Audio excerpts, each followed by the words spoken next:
Hello, adventure seekers. Let's dive into one of the wildest corners of Florida. I'm talking about John Pennekamp Coral Reef State Park in Key Largo, the very first undersea park in the United States. Picture this: crystal clear water, vibrant coral gardens, and a world just begging to be explored. Now, if you've never seen a coral reef up close, you're in for a treat.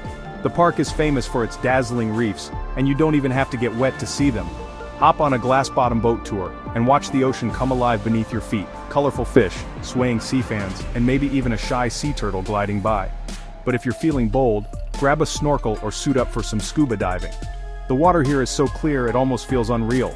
You'll glide through schools of tropical fish, spot hidden lobsters tucked into crevices, and maybe, just maybe, catch a glimpse of the park's legendary underwater statue, the Christ of the Abyss. What I love most? Every visit is different.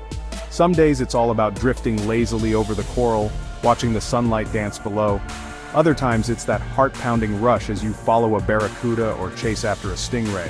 So whether you're a seasoned diver or just someone who loves a little adventure, John Pennekamp Coral Reef State Park is pure magic. Pack your sense of wonder and maybe an underwater camera, because this is one adventure you'll never forget. Ready to explore? The reef's waiting. Like and subscribe for more amazing destinations.